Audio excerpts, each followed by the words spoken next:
Good evening, class. Welcome to our presentation on the Crisis Communication Plan for Situation 5. Today, we will cover the essential elements of a crisis communication plan to help navigate challenging situations effectively. This plan focuses on ensuring a coordinated response, maintaining transparency, and upholding the company's reputation during a leadership crisis. Let's begin. GCU can confirm John Smith is parting ways with the company effective 12/1/2024. His behavior was unacceptable, and to maintain the integrity of GCU had to be removed from his position. We've officially named Bob as a permanent CEO. We believe this transition will aid us in achieving our mission as a company. We are actively investigating this situation and putting in measures to prevent this from happening again. The key elements of crisis communication: crisis team, designated spokesperson, media policy plan, and statement. The first element is the crisis team, composed of the key personnel like the CEO, HR head, legal counsel, and PR specialist. This team is responsible for decision making and overseeing the response.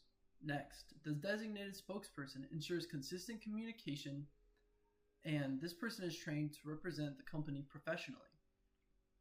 The third element is the media policy plan, which includes pre-approved responses and guidelines for engaging with the media to prevent misinformation. Lastly, we have this statement, which is designed to persuade stakeholders by being transparent, empathetic, and reassuring. One quote we found says, to avoid or minimize such disruptions, enterprises are encouraged to establish crisis management teams to regularly initiate proactive measures before, during, and after the crisis. It is very important as a crisis team to make sure we are doing everything we can before, during, and after a crisis occurs to keep the company running smoothly with minimal disruptions. Legal considerations are crucial in any crisis communication. We must ensure confidentiality, particularly recording the sensitive employee matters, to comply with employment laws. It is important to keep the legal framework in mind while formulating any crisis management communication plan, because misinformation or communication or wrong information can lead to further legal complications. Public disclosures must balance transparency with legal protections to avoid defamation or breaches of confidentiality agreements. Employee rights and adhering to HR policies ensures our actions remain ethical and lawful.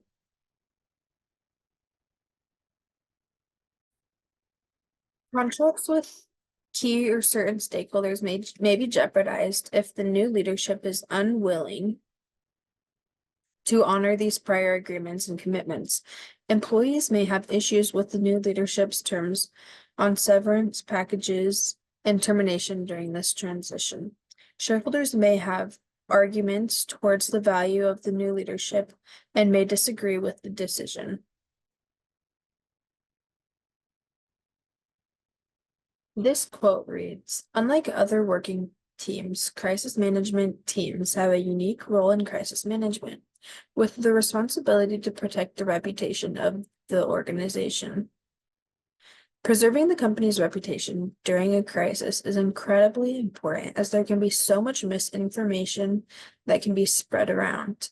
This is why having a strong crisis management team is so incredibly important." So the implementation strategy. So the immediate action that we will take is we're going to notify all the stakeholders that are internal and let them know what happened. In days 1 through 3, we're going to create a press release and manage the initial reaction to the news. So for the first week, we're going to address follow-up questions and provide more updates. And for monitoring evaluation, we will track stakeholder feedback and adjust messaging as needed to ensure the plan's effectiveness. So after the first week, we're going to continue to monitor the public response and mend credibility of the company if possible. It is important to maintain consistency and ensuring that the company image is repaired. For internal stakeholders, Our sample statement is, JCU is committed to transparency. John Smith's actions did not align with our values, and we have taken decisive action. Leadership changes will support our mission moving forward.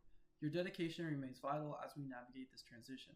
For external stakeholders, our sample statement is, to uphold our commitment to integrity, GCU has implemented changes in leadership effective 10/1/2024. We are reviewing processes to prevent future issues and ensure continued excellence in education.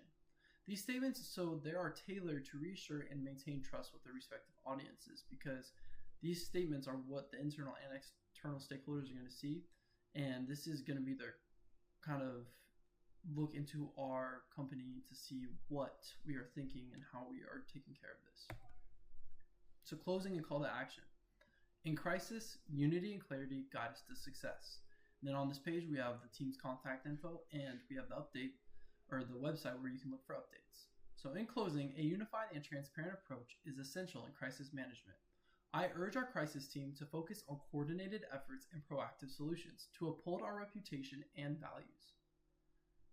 Remember, as a company, we rise strongest through collaboration and clarity. Thank you for your time.